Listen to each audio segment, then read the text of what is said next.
Bab 342, Ciel Hati Singa, 1. Di-upload oleh Baca Suara. Jangan lupa like dan subscribe, agar kami semangat upload lebih banyak. Pertama, dia memecat para penjaga dan pelayan mansion. Meskipun itu adalah langkah tiba-tiba, mereka dijanjikan pesangon yang murah hati. Dengan demikian, mereka menerima PHK mereka tanpa banyak basa-basi. Setelah muncul sebagai pemenang dalam pertandingan kemarin, Ciel telah mengumpulkan cukup poin untuk menantang gladiator peringkat yang lebih tinggi. Dengan demikian, dia secara terbuka mengumumkan bahwa dia akan berlatih di tempat rahasia untuk turnamen peringkat mendatang. Tentu saja, Ciel tidak berniat mempersiapkan turnamen peringkat. Lagi pula tidak mungkin itu akan terjadi. Meskipun belum diketahui dunia, itu tidak akan lama sebelum pengumuman resmi penaklukan permaisuri bajak laut dipublikasikan, dengan Guild Dwarf secara aktif menekannya. Kemungkinan besar, gladiator peringkat teratas lainnya akan berpartisipasi dalam ekspedisi juga. Peringkat pertama adalah Ortus, Komandan Violentide Knights. Sebagai ksatria terkuat dan paling luar biasa di Simuin, Ortus tidak punya pilihan selain memimpin ekspedisi, suka atau tidak. Peringkat kedua bukanlah seorang ksatria tetapi seorang tentara bayaran, Ivik Slat, pemimpin tentara bayaran Slat. Dia dikenal sebagai Mercenary King. Tidak mungkin sosok yang begitu tangguh, yang secara aktif mencari perang, akan melewatkan acara berskala besar seperti itu. Dari apa yang dikumpulkan Ciel, tidak ada gladiator tingkat tinggi, termasuk 6 peringkat di atasnya, yang enggan berpartisipasi dalam ekspedisi. Semua orang akan hadir kecuali satu peringkat keempat, yang berspekulasi mati atau diculik oleh Iris. Fiuh. Ciel menyeka keringat di dahinya. Dia tidak pernah menolak pelatihan, bahkan ketika dia bersama klan Leonhard di Black Lion Castle. Namun, kurikulum baru yang dia kembangkan sejak bergabung dengan Simuin tidak diragukan lagi jauh lebih ketat daripada pelatihan sebelumnya. Bahkan Charmen, yang telah menyesuaikan kurikulum, tampak terkejut, dan Desra, yang telah memulai dengannya, telah pergi dengan gemetar setelah gagal bertahan selama lebih dari 4 hari. Namun, selama hampir 1 tahun sekarang, Ciel tidak pernah menghindar dari pelatihan yang menuntut. Tempat latihan mansion bukanlah lingkungan yang keras dan memungkinkannya untuk secara bertahap meningkatkan intensitas sambil memeras setiap kekuatan dan semangat. Kemungkinan. Dengan tubuh dan jiwanya tenggelam dalam pelatihan, pikirannya mengembara dengan banyak pikiran. Dia pikir sangat mungkin ekspedisi itu akan menyebabkan kematian permaisuri bajak laut. Sejujurnya dia tidak melihat banyak peluang jika ekspedisi itu hanya terdiri dari prajurit Simuin. Namun, dengan Charmen, Eugene, Christina, dan bahkan Sienna bijaksana bergabung dalam ekspedisi, pasukan ekspedisi diangkat ke tingkat yang lebih tinggi. Tapi bagaimana denganku? Ciel melepaskan pedang yang dipegangnya, memperlihatkan telapak tangannya yang kasar. Dia menggunakan tangan itu untuk menyeka tubuhnya dengan lembut, yang meneteskan keringat seperti hujan. Dia tidak ingin menganggap dirinya tidak penting atau kecil. Tapi sekarang, dia tidak bisa tidak berpikir seperti itu. Ciel Hati Singa. Dia adalah keturunan dari garis keturunan Leonhard yang terkenal. Dia adalah murid singa perak, hati singa Charmen, dan singa hitam termuda. Demikian juga, dia juga yang termuda dari 12 Simuin terbaik. Namun, moniker termuda, secara inheren mencerminkan kemungkinan dia belum dewasa atau tidak berpengalaman. Ciel tidak menyangkal fakta ini. Dia masih berusia 21 tahun dan belum mengumpulkan cukup pengalaman. Bisakah saya membantu? Pikiran itu telah mengganggu Ciel sejak fajar. Dia ingin tidak memikirkan perenungan seperti itu, dan jika mungkin, dia ingin berpaling, mengabaikan pikiran yang berkembang. Tapi dia tidak bisa. Tidak peduli berapa banyak dia mencoba untuk menghilangkan keraguan, mereka terus datang dengan kekuatan penuh. Bisakah aku benar-benar pergi bersama mereka? Ciel lah yang pertama kali menyatakan keinginannya untuk menemani mereka. Dan dia tidak punya niat untuk menariknya kembali sekarang. Lagi pula, hanya mengikuti adalah sesuatu yang bisa dilakukan siapapun. Adapun bahayanya, jika seseorang tetap tersembunyi dengan cukup baik, bahaya bisa dihindari. Tapi keinginan Ciel tidak sesederhana itu. Dia ingin berdiri di samping Eugene. Seperti yang dilakukan kakak laki-lakinya, Ciel ingin berani berperang dan menghadapi bahaya dengan Eugene.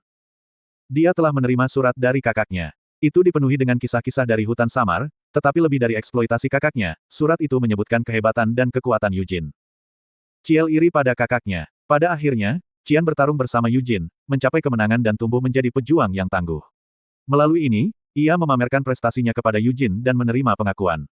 Selama yang dia ingat, atau mungkin sejak awal, ini adalah hubungan antara Eugene dan si kembar. Meskipun mereka bertiga memiliki usia dan saudara kandung yang sama, mereka tidak pernah berdiri sejajar. Itu wajar bagi Cian dan Ciel untuk mengikuti di belakang Eugene dan mencari pengakuannya atas prestasi mereka yang diperoleh dengan susah payah. Gelombang. Kamu telah meningkat sedikit. Gelombang. Ciel tidak pernah tersinggung dengan ucapan itu. Sebaliknya, mendengarnya terasa menyenangkan seolah-olah jurang besar di antara mereka berkurang dengan setiap kata pujian. Tapi begitulah kisah-kisah masa muda mereka. Ambisi seorang anak berbeda dari orang dewasa, baik dalam besaran maupun arah. Ciel bukan lagi anak yang sama. Di tanah tandus yang tertutup salju itu, ketika dia menangis, Ciel menyadari bahwa dia bukan lagi gadis kecil yang hanya akan berseri-seri dengan sukacita dari pujian Yujin. Pikiran yang tidak berguna. Sebuah suara memanggil dari atas. Ciel mendongak sambil menyeka keringat dari telapak tangannya. Jika berada di Kil, bulan terakhir tahun ini akan menyambut mereka dengan salju atau angin dingin yang menggigit. Tapi di Simuin, bahkan Desember ditandai dengan terik matahari. Di bawah langit yang cemerlang, penglihatannya sedikit menyempit melawan sinar matahari yang keras. Dia melihat Yujin. Dia bersandar setengah jalan keluar jendela sambil mengamatinya. Aku bisa merasakan gangguanmu, kata Yujin. Apa yang kau bicarakan? Tanya Ciel. Apakah kamu pura-pura tidak tahu, atau apakah kamu benar-benar tidak tahu? Jika yang terakhir, saya akan sangat kecewa. Suaranya dipenuhi dengan kerusakan. Cemberut, Ciel menggunakan kakinya untuk menendang pedang dari tanah. Hanya tenggelam dalam pikiran sejenak, gerutunya sambil menangkap pedangnya di udara. Yujin menyeringai, mencondongkan tubuh lebih jauh dari jendela. Bisakah kamu menunjukkan dirimu seperti ini? Tanya Ciel. Apa masalahnya dengan itu? Kata Yujin. Kamu ingin tetap bersembunyi, ingat. Meskipun aku memecat semua penjaga dan pelayan, rumahku masih di bawah pengawasan paparazzi, bukan? Mengingatkan Ciel. Jangan khawatir tentang itu, kata Yujin. Sienna sudah menyiapkan berbagai mantra di seluruh mansion dan pinggirannya sejak pagi. Bahkan kepala menara Arot yang terkenal tidak akan bisa mengintip ke dalam dinding mansion. Sihir ini benar-benar berguna, bukan? Komentar Ciel. Mengapa? Menyesal tidak mempelajarinya sendiri. Sudah terlambat sekarang. Setidaknya aku sudah mengasah keterampilan pedangku. Jika aku mencoba-coba sihir dan tidak ditakdirkan untuk itu, aku akan lebih buruk. Ciel menyeringai sambil mengangkat bajunya untuk memperlihatkan perut yang dipahat ke Yujin, yang dengan cepat menoleh, lengah. Tidak aneh bagi Ciel untuk menyeka keringatnya menggunakan bajunya. Tapi sekarang, dia jelas melakukannya dengan niat tertentu. Ciel merasakan kepuasan yang nakal ketika dia menyadari rasa malu sesaat Yujin. Bertingkah seperti ini di usiamu, kata Yujin. Apa masalahnya? Kamu tidak pernah peduli ketika kita masih muda, balas Ciel. Kapan saya pernah? Tunjukkan kulit Anda seperti itu setelah berkeringat, dan Anda akan masuk angin, kata Yujin. Pilek, dalam panas ini, kata Ciel. Pilek musim panas biasanya yang terburuk, gerutu Yujin sebelum melemparkan handuk kering ke Ciel, yang menangkapnya dengan mudah, sambil mencengkeram bajunya dengan giginya. Apakah kamu mencoba memamerkan perutmu?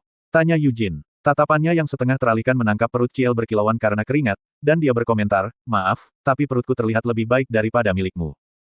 Apa? Saya tidak mencoba untuk pamer. Panas sekali, oke, teriak Ciel. Slot iklan, kamu bisa pasang iklanmu di sini. Itu tidak sepenuhnya benar. Ciel menemukan hiburan dalam upaya Yujin untuk menghindari tatapannya dan ingin terus menimbulkan reaksi.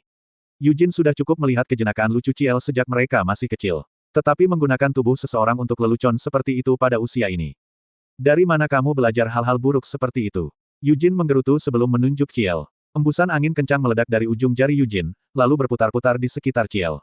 Keringat yang tersisa menguap, dan baju yang digigit Ciel menemukan jalan kembali ke tempat yang seharusnya. Setelah memastikan kulitnya yang telanjang tidak lagi terlihat, Yujin mengunci mata dengan Ciel. Terus mengekspos dirimu seperti itu, dan tidak ada yang mau menikahimu, katanya. Apa maksudmu? Sudah waktunya kamu berpikir untuk menetap. Kudengar Cian akan segera kembali ke Ruher, lanjut Yujin. Apa? Dia berencana menikahi putri muda Ruher. Ciel menjawab dengan sangat tidak percaya. Sang putri, Ayla Ruher, adalah putri dari Beast King Aman Ruher. Ciel pernah bertemu dengannya sekali sebelum dia berangkat dari Ruher. Untungnya, putri Ayla tidak menyerupai leluhurnya yang ganas Molon atau ayahnya, Beast King, dan diberkahi dengan pesona dan kecantikan yang unik. Dia cantik dan menawan. Dia adalah seorang gadis cantik dan menawan hanya 11 tahun. Ini bukan pernikahan langsung, kata Yujin. Kudengar mereka baru saja bertunangan untuk saat ini. Mereka akan menikah ketika putri Ayla berusia 17 tahun.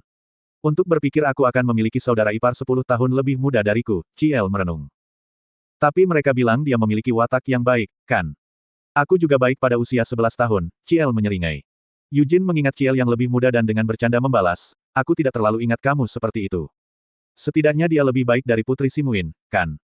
Putri Scalia dari Simuin pernah menjadi pasangan nikah potensial untuk Cian. Namun, pertunangan itu dibatalkan ketika Cian dengan keras menyatakan ketidaksetujuannya terhadapnya. Memang, dia pilihan yang lebih baik daripada putri setengah gila itu, Yujin setuju dengan mudah. Ciel merasakan keengganan yang sama terhadap Scalia. Dia ingat adegan Scalia tanpa ampun membantai tentara bayaran di dataran bersalju. Mereka telah didorong oleh mimpi buruk yang disebabkan oleh Ratu Iblis Malam, insomnia dan stres yang dihasilkan. Tapi tidak ada yang bisa membenarkan pembantaian yang dia lakukan. Selain itu, Ciel tidak dapat dengan yakin mengatakan bahwa Scalia tidak bersenang-senang dalam pertumpahan darah seperti itu. Sikap Scalia saat berburu makanan di dataran yang tertutup salju tidak tampak biasa baginya. Pertunangan, ya. Mengesampingkan usia sang putri muda, gagasan tentang kakak kembarnya, yang tumbuh bersamanya, bertunangan terasa aneh bagi Ciel. Berjalan ke jendela, Ciel menyampirkan handuk yang dia terima dari Eugene di lehernya sebelum tersenyum. Ngomong-ngomong, ada beberapa proposisi pernikahan untukku juga. Apa? Oh, tidak ada yang formal dalam keluarga. Seperti yang saya katakan, itu adalah sesuatu yang mirip dengan proposisi pernikahan. Hanya saran ringan, Anda mungkin mengatakan. Ciel penasaran dengan reaksi Eugene dan melanjutkan dengan nada nakal sambil bersandar di dekat jendela. Kamu benar-benar mengenalnya. Nah, Anda kenal. Siapa? Dior Himan, putra Sir Ortus. Dia berumur 23 tahun. Dia mungkin tidak memiliki posisi berpangkat tinggi, tapi itu hanya karena dia tidak ikut serta dalam pertempuran. Kenyataannya, dia cukup terkenal karena keahliannya, kata Ciel santai. Katakan sesuatu, tunjukkan reaksi. Ciel berpura-pura acuh tak acuh tetapi mengamati Eugene dengan tajam saat dia mendorong lebih jauh. Sir Ortus menyarankannya beberapa kali. Dia menyarankan agar Dior dan saya makan malam bersama. Alasannya cukup jelas, bukan? Eugene menghela nafas, baiklah. Sebenarnya, bukan hanya Sir Ortus. Sementara di Simuin, aku menerima beberapa proposisi seperti itu. Sumur, meskipun saya tidak pernah menerima lamaran apapun, banyak yang mengganggu saya dengan permintaan untuk bertemu dengan putra-putra mereka yang berprestasi. Sepertinya mereka sudah tua tanpa menyadarinya. Eugene merasakan pusaran emosi yang kompleks saat dia menatap Ciel. Ciel tidak dapat membedakan dengan tepat sentimen apa yang tersembunyi di balik ekspresinya. Apakah saya mengatakan sesuatu yang tidak perlu? Ciel menggelengkan kepalanya sambil berdeham. Yah, saya belum memikirkan pernikahan sama sekali. Tetapi, bagaimana denganmu? Dia ingin bertanya tetapi mendapati dirinya tidak bersuara. Itu bukan pertanyaan yang tidak pada tempatnya. Itu hanyalah pertanyaan sederhana yang sejalan dengan percakapan mereka saat ini. Aku tidak ingin mendengar jawabannya, Ciel tiba-tiba menyadari. Ketakutan membayangi dirinya. Gambar dari malam sebelumnya terus-menerus diputar ulang di benaknya. Dia ingat betapa dekatnya Santo Christina dan Sienna yang bijaksana secara fisik dengan Eugenius.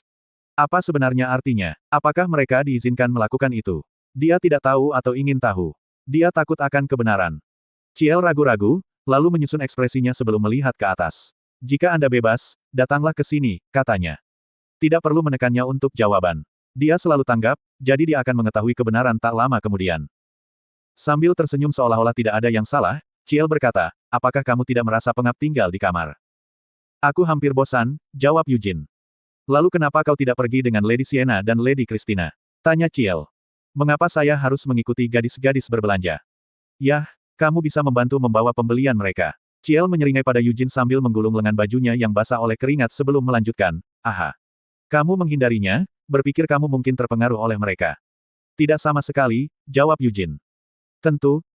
Mengenai diskusi tadi malam, saya pikir itu ide yang bagus. Hentikan omong kosongmu, kata Eugene dengan ekspresi serius. Bahunya gemetar sesaat. Anda mengharapkan saya untuk berpakaian silang. Apakah menurutmu itu masuk akal sama sekali? Itu adalah topik dari percakapan mereka malam sebelumnya. Eugene, Sienna, dan Christina memutuskan untuk tidak secara resmi bergabung dengan ekspedisi tetapi untuk bergabung melalui Charmaine dan Ciel. Saat memasuki pasukan ekspedisi membutuhkan pemeriksaan ketat untuk prajurit biasa, Charmaine dapat dengan mudah melewatinya. Baik sebagai ksatria bebas, tentara bayaran, atau pengikut, kelompok Eugene akan bergabung dengan Charmaine dan Ciel untuk ekspedisi hukuman. Namun, ada masalah kecil, Eugene adalah satu-satunya pria dalam kelompok itu. Jika Anda menyembunyikan identitas Anda, mengapa tidak melakukannya secara menyeluruh? Siapa yang akan mencurigai Eugene Leonhardt yang terkenal, sang pahlawan, untuk bergabung dengan ekspedisi sambil menyamar sebagai seorang wanita? Kata Ciel. Siapapun yang waras tidak akan. Eugene berseru. Tepat. Bahkan permaisuri bajak laut tidak akan curiga. Bayangkan saja, kamu menyamar sebagai seorang wanita dan tiba-tiba mengungkapkan dirimu di depan permaisuri. Menghunus pedang suci, Ciel tertawa terbahak-bahak ketika dia memvisualisasikan gambar itu. Jika saya adalah Ratu Bajak Laut, saya akan sangat terkejut sehingga saya bahkan tidak punya waktu untuk melarikan diri. Eugene menempelkan bibirnya, tidak bisa mengumpulkan jawaban. Enggan mengakuinya, ada kemiripan kebenaran dalam kata-kata Ciel. Tapi tetap saja, cross-dressing.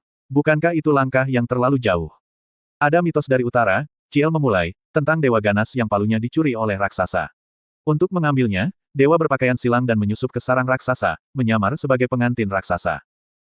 Bagaimana dengan itu? Eugene membalas. Bahkan dewa yang gagah berani dan liar itu berpakaian seperti wanita untuk tujuannya. Apa yang mencegah manusia biasa seperti Anda melakukan hal yang sama? Pikirkan tentang itu, Eugene. Cross-dressing mungkin saja tindakan paling jantan yang hanya bisa dilakukan oleh seorang pria. Hentikan omong kosongmu. Tidak peduli bagaimana saya memikirkannya, saya tidak melihat kebutuhan untuk berpakaian silang. Aku bisa menyamar sebagai tentara bayaran, atau jika dorongan datang untuk mendorong, simpan saja. Untuk bergabung dengan pasukan ekspedisi sebagai tentara bayaran, kamu membutuhkan peringkat. Bahkan dengan pengaruh Lady Charmaine, itu adalah hal yang sulit untuk dicampuri. Itu sebabnya Lady Sienna dan Saint Christina memilih untuk naik ke kapal sebagai pelayan Lady Charmaine. Jika ini tentang peringkat, daftarkan saya sebagai gladiator sekarang. Beri aku beberapa hari, dan aku jamin namaku akan berada di antara 100 teratas, Eugene berbicara dengan gigi terkatup. Dan untukmu, Ciel, selalu menggodaku. Apakah Anda benar-benar ingin melihat saya berpakaian silang dengan buruk? Ya, saya ingin melihatnya. Apakah kamu kehilangan akal sehatmu? Mengapa? Anda mungkin melakukannya dengan cukup baik. Memang, perawakan dan otot Anda bisa menjadi masalah, tetapi wajah Anda. Yah, itu agak cantik, bukan? Cukup dengan omong kosong. Tarik pedang hujan hantu. Eugene selesai membahas topik cross-dressing. Melepaskan borgol dan menyingsingkan lengan bajunya, dia memberi isyarat kepada Ciel lebih dekat. Aku perhatikan dari duel kita kemarin dan latihanmu hari ini bahwa ilmu pedangmu telah meningkat. Ayo berdebat. Sudah lama.